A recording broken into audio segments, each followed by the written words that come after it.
이 아침에 하나님이 우리에게 주시는 말씀은 에베소서 2장 1절부터 7절 사이의 말씀입니다. 에베소서 2장이 됩니다. 1절부터 7절까지의 말씀입니다. 2장 1절부터 7절. 자, 찾으셨으면 제가 읽겠습니다. 그는 허물과 죄로 죽었던 너희를 살리셨도다. 그때 너희는 그 가운데 행하여 이 세상 풍조를 따르고 공중의 권세 잡은 자를 따랐으니 곧 지금 불순종의 아들들 가운데서 역사하는 영이라. 전에는 우리도 다 그 가운데서 우리 육체의 욕심을 따라 지내며 육체와 마음이 원하는 것을 하여 다른 이들과 같이 본질상 진노의 자녀이었더니 긍휼이 풍성하신 하나님이 우리를 사랑하신 그 큰 사랑을 인하여 허물로 죽은 우리를 그리스도와 함께 살리셨고 너희는 은혜로 구원을 받은 것이라. 또 함께 일으키사 그리스도 예수 안에서 함께 하늘에 앉히시니 이는 그리스도 예수 안에서 우리에게 자비하심으로써 그 은혜의 지극히 풍성함을 오는 여러 세대에 나타내려 하심이라. 할렐루야. 우리 하나님께 영광의 박수 올려드리겠습니다. 아멘. 우리 좌우 옆분에게 오늘 이렇게 서로 축복하면서 오늘 예배 말씀 듣도록 할까요? 성령 충만하세요. 이렇게 성령 충만하십시오. 예. 자, 새 2022년에 새롬교회와 우리 성도들의 주제는 잘 알듯이 자람이죠. 자람. 영이 자라고 교회가 자라고 인생이 자라는 일이 우리의 가장 큰 관심이 되어야 한다라는 것이죠. 우린 지난 신년 예배에서 베드로후서 3장 18절 말씀을 함께 살펴보면서 우리의 자람이 두 가지 방향으로 진행이 되어야 한다라는 것을 살펴보았습니다. 우리 베드로후서 3장 18절 자막으로 한번 볼까요? 지난주에 우리 말씀 걷고 있는데 우리 같이 읽습니다. 시작. 오직 우리 주 곧 구주 예수 그리스도의 은혜와 그를 아는 지식에서 자라가라. 영광이 이제와 영원한 날까지 그에게 있을지어다. 아멘. 두 가지 방향이라겠죠. 우리의 자람은 먼저 그리스도의 은혜 안에서, 두 번째는 예수님을 아는 지식 안에서 우리의 자람이 진행이 되어야 된다. 그래서 오늘은 그 첫 시간으로 예수 그리스도의 은혜 안에서 자라는 일에 대한 구체적인 것들을 함께 나누어 보도록 하겠습니다. 자, 성도 여러분, 먼저 살펴볼 것이 있는데 은혜가 뭔지에 대해서 좀 같이 오늘 좀 분명하게 알았으면 좋겠습니다. 성도 여러분, 은혜가 무엇일까요? 은혜. 참 은혜 중요하죠?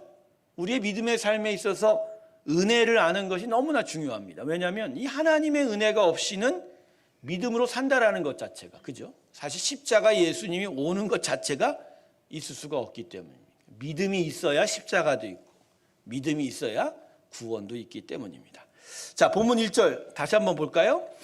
그는 허물과 죄로 죽었던 너희를 살리셨도다. 허물과 죄로 죽었던 너희를 살리셨도다. 여러분, 이 1절의 말씀이야말로 성경 중에서 은혜가 무엇이냐에 대해서 아주 분명하게 설명하는 말씀입니다. 자, 여기서 두 가지가 분명히 말씀되죠. 첫 번째는 사람은 허물과 죄로 죽었다.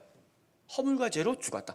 허물이라는 건 불순종이라고 얘기하시면 좀 쉬울 거예요. 그러니까 하나님에 대한 불순종과 죄악으로 죽었다는 거예요. 그런데 반전이 일어나죠. 그런 사람을 하나님께서 다시 살리셨다. 할렐루야. 이게 은혜예요. 사람은 죄로 인하여 죽었다. 그런데 하나님은 죽은 사람을 다시 살리셨다. 그러니까 은혜라는 건 마냥 하나님이 우리에게 좋은 것 주시는 것이 아닌 거예요. 하나님이 우리를 사랑하셔서 좋은 것 주신 게 은혜의 전부가 아닌 거예요. 사람의 반역과 죄악에 대하여 하나님께서 불쌍하게 여기셔서 우리를 용서하시고 구원하신 거, 이게 은혜라고 하는 거죠. 그래서 여러분, 하나님의 은혜의 초점은요, 사람의 타락에 있는 거예요. 이게 아주 중요한 관점이에요. 불순종과 죄악을 인하여 절망할 수밖에 없는 비참한 사람의 상태가 하나님의 은혜의 시작이라는 거예요. 그 비참한 상태를 정말 불쌍히 여기셔서 그래서 아들 예수를 십자가에 보낼 수밖에 없고, 그리고 그 위에서 우리의 죄악을 용서하시며 이제는 죽은 자가 아니라 우리를 산 자 되게 하신 것. 이게 하나님의 은혜입니다. 아멘. 예. 그러므로 성도 여러분, 우리가 은혜라고 말할 때 그 은혜 안에는 우리 자신에 대한 비참한 상태에 대한 인식이 먼저 있어야 돼요. 우리가 은혜 그러면 내가 정말 죽을 뻔했지. 내가 멸망당할 뻔했지. 우리 사람이 정말 절망에 빠졌었지. 근데 그 은혜가 우리한테 오셔서 우리가 이렇게 살게 되었다. 할렐루야. 여러분, 이럴 때야 참된 은혜, 그리고 참된 은혜의 적용이 우리 삶 속에 있는 거예요. 그런데 아까도 제가 말씀드렸지만 은혜라는 단어를 우리는 좋은 것을 거저주다라는 식으로 생각하는 경우가 참 많아요. 그래서 우리 성도들끼리 서로 그러자. 야, 은혜로 해. 근데 그 은혜가 은혜로 할 때 그 의미가 뭐죠? 그래 그냥 다 해라고 그래. 다 해라. 야, 좋은 거 다 받으라고 그래. 그냥 그렇게 허락하자. 물론 어떻게 보면 예수님을 우리에게 주신 그 하나님의 사랑이 있는데 우리도 그 풍성한 사랑으로 하자, 그런 의미가 되겠지만, 그러나 예수님이 십자가에 오신 그 이유에 대한 인식이 없이 그냥 좋은 거 주자 이러면 은혜의 절반도 못 따라가는 거예요.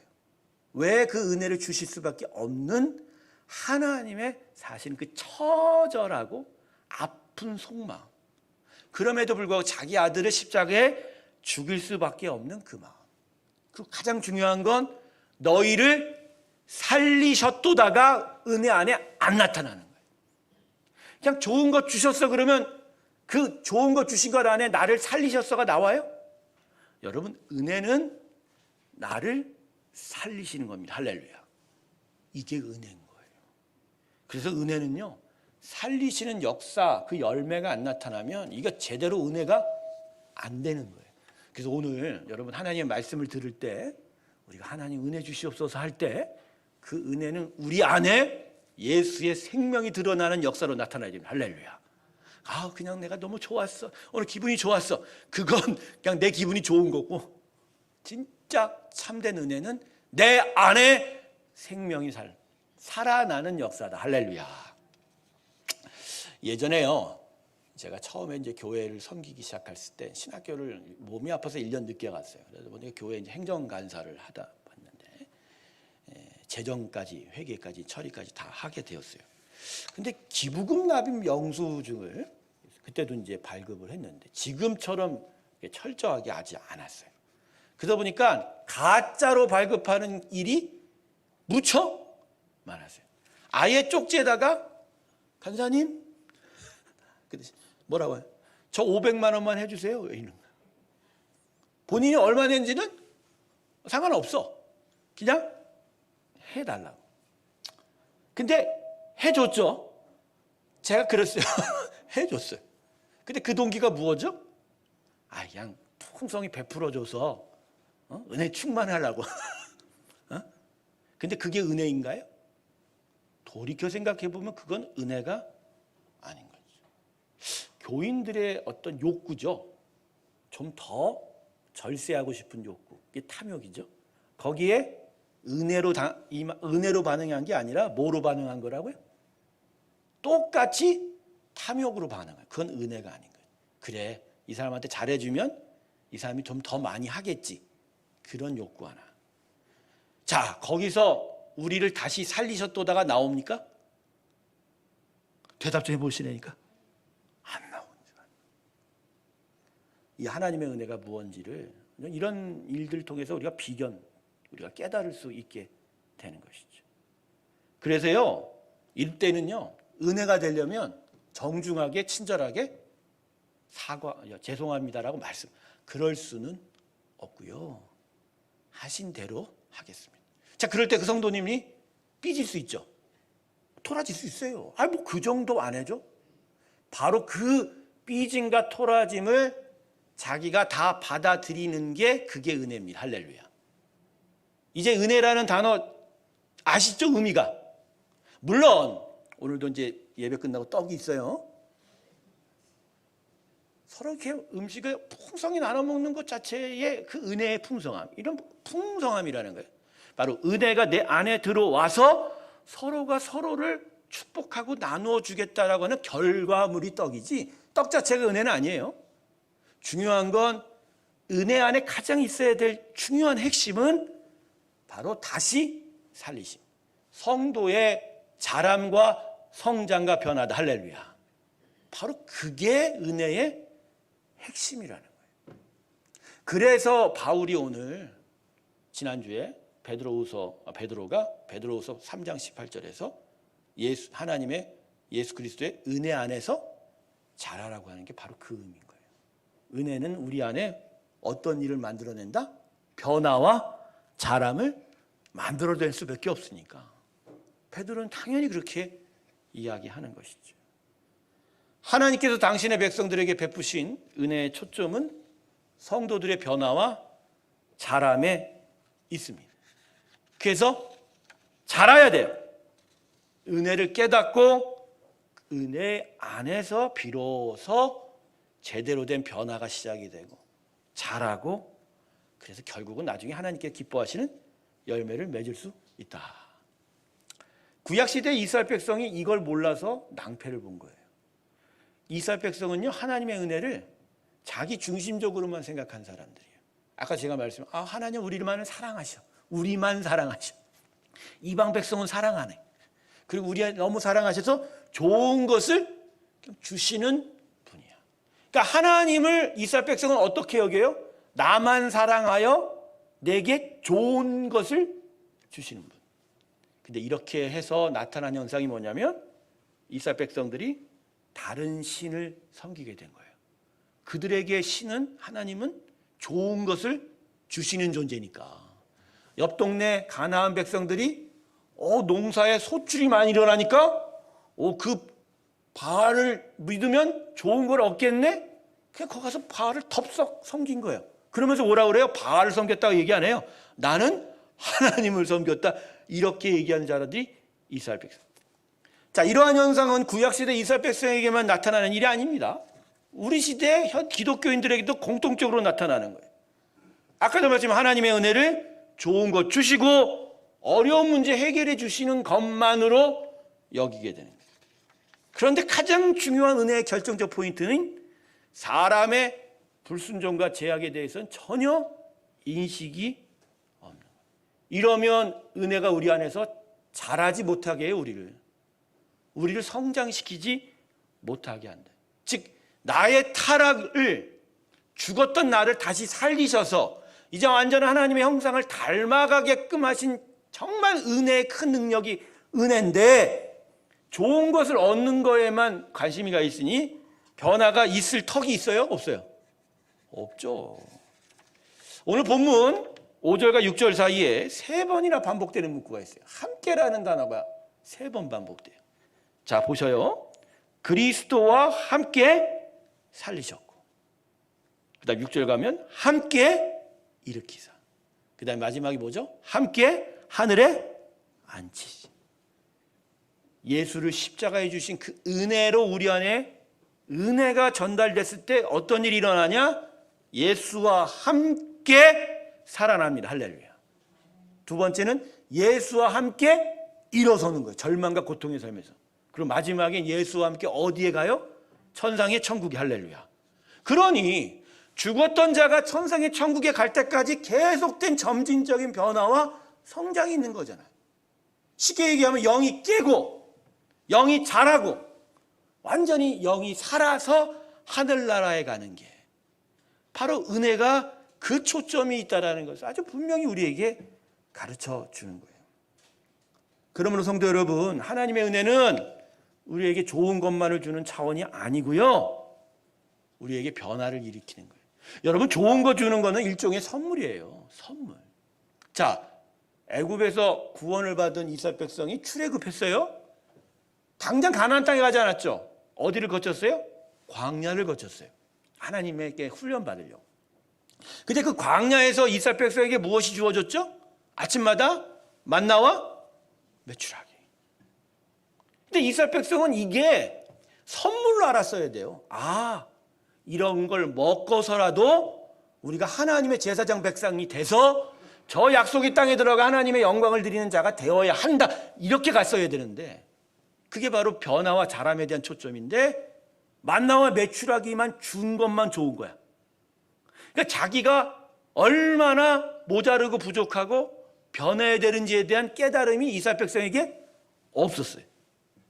그러니까 그 첫 세대는 광야에서 가나안 땅 가지도 못하고 38년이나 방황하다 죽을 수밖에 없었던 거죠. 하나님은 만나와 메추라기를 주시는 은혜는 그거예요. 그 자체로 끝나는 게 아니라 저들이 애굽에서 나와 광야에서 자라고 영원한 가나안 땅에 들어가게 하는 거. 할렐루야. 이게 은혜의 초점과 목적이어야 되는데 이게 바로 하나님의 은혜 안에서 자란다는 의미입니다. 할렐루야. 그러니까 이제 은혜 베드로 사도가 은혜 안에서 자라 그러니까 하나님이 나한테 뭐 더 좋은 거 주시려나? 여러분 이미 좋은 건 이미 왔어요. 할렐루야. 예수 말고 더 좋은 거 있습니까? 왜 대답을 안 하세요? 찬송가는 그렇게 부르면서 주 예수보다 더 귀한 건 없다라고 얘기하면서 왜 제가 이렇게 부르면 대답을 안 해요? 말도 안 되는 거지. 다시 물어보게요. 예수보다 더 귀한 건 있어요? 가장 귀한 거 주셨잖아요. 그죠? 그런데 왜 그 귀한 것을 주셨음에도 불구하고 우리는 다른 좋은 것만 은혜 안에서 받으려고 하냐? 이미 주었어요. 주셨어요. 그 안에서 하나님은 우리를 살리고 일어서게 하고 천상에 가게 하는.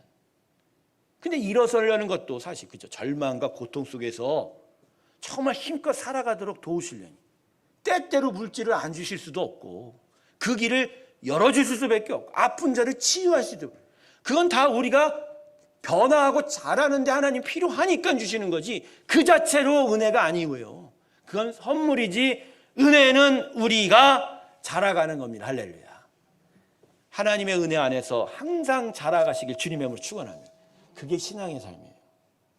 네, 신앙에서 무언가 더 좋은 걸 주려고 은혜 안에서 자라냐 그 말이 아니고요. 우리가 은혜 안에서 마땅히 해야 될 게 뭐라고요? 자라는 것이다. 성장하는 것이다. 자, 이제 오늘 본 말씀의 마지막 부분을 좀 나누고자 합니다. 좀 길어요. 자, 그러면 하나님의 은혜 안에서 우리 마땅히 자라야 되는데 우리가 구체적으로 어떻게 자라느냐? 자, 우리 좀 전에 살펴본 건데 사도 바울이 5절과 6절 사이에서 세 가지를 얘기했죠. 함께 살리시고 두 번째는 함께 일어나고 마지막으로는 함께 천상의 하늘에 앉는. 세 가지로 나눠볼게요. 첫 번째, 성도 여러분, 무엇보다 영적 생명을 지켜내는 것에 주목하시기 바랍니다. 새롭게 성도 여러분, 우리 새로운 교회는요, 지금 가장 필요한 게 영적 호흡을 지켜내는 거예요. 영적 호흡을. 우리는 뿌려진 씨앗이 방금 땅을 뚫고 싹이 난 것과 같은 존재예요. 네. 그래서 오히려 이때가 가장 위험한 때예요. 새싹이 얼마나 많은 위험 속에 자라는 줄 아십니까? 막 땅을 뚫고 올라온 새수는요, 동물들의 맛있는 먹잇감입니다. 왠지 아세요? 질기지가 않으니까. 야들야들하니까 먹기가 좋은 거예요. 그리고 강한 태양이 비치면 새수는 금세 말라버리고, 그리고 강한 폭풍과 비바람이 몰아치면 금세 휩쓸려 갈 수 있다는 거예요. 그래서 새싹이 가장 중요한 게 뭐죠? 무엇보다 생존입니다. 생존. 새롭게 성도 여러분, 우리는 지금 영적 생존에 주목할 거예요.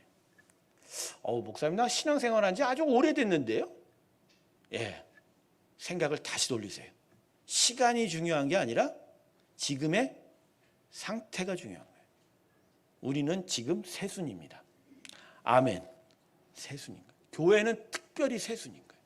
그래서 진짜 애지중지. 그러나 생존을 지켜가야 돼요.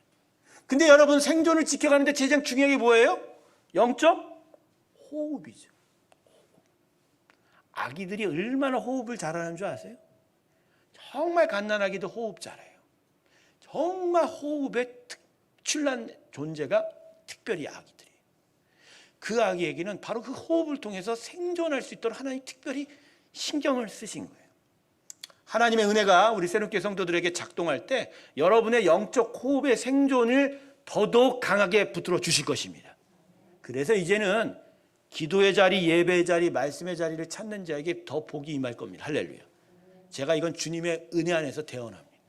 왜냐하면 우리가 살아있기를 원하시기 때문에, 호흡하기를 원하시기 때문에 기도의 자리, 예배의 자리, 말씀의 자리에 있는 자가 새로운 교회에서 가장 복된 자 될 것입니다. 성도 여러분에게 주시는 하나님의 약속으로 받으시길 주님의 이름으로 축원합니다. 두 번째, 영적 생명의 이 생장을 위해서 믿음을 이젠 더 가지시길 주님의 이름으로 축원합니다. 성도는요, 아까도 말씀드렸지만 하나님으로부터 좋은 것 받는 존재가 아니에요. 이미 받았고 좋은 것을 받았기에 그 안에서 그 좋은 것으로 성장하고 자라는데 초점을 기울여야 돼요. 근데 하나님과 하나님의 성도의 관계는 뭐냐면 이거예요. 전적인 신뢰예요. 우리는 하나님만 의지합니다. 그러면 하나님은 그래, 넌 나를 의지해라. 내가 전적으로 너를 책임지겠다. 그러니 나의 모든 것은 하나님이 하실 걸 믿고 맡기고 우리는 이 영적 생존과 호흡에 집중하는, 그럴 때 나의 것을 하나님께 맡기는 믿음이 요구가 된다는 거예요. 나의 영적 호흡을 위해서 기도의 자리, 말씀의 자리, 예배의 자리로 나오기 위해서는 얼마나 나의 삶에 많은 것들을 내려놓고 하나님께 맡겨야 하냔 말이에요. 그죠? 새벽 예배 한번 나올래도 아침에 이거 새벽 예배 한번 오면 내가 오늘 직장 가고 졸면 어떡하나. 나 이런 일주일 특별 새벽 예배 하다가 아파갖고 누워 있으면 누가 우리 집 먹여 살리지? 이런 걱정을 어떻게 하라고요? 하나님께 맡기십시오. 하나님이 기도하는 중에도 생존을 위한 영적 역사를 임하여 주실 줄로 믿습니다. 바로 그거예요. 자람에 있어서 가장 중요한 건 믿음이에요. 새싹은 스스로 자랄 수 없어요. 무엇보다 태양이 필요하고 물이 필요해요. 그 태양과 물은 누가 주죠? 하나님이, 그리고 하나님 만든 자연이 준다. 그래서 새싹에게 가장 중요한 건 뭐예요? 단지 고개를 태양을 향하여 드는 거예요.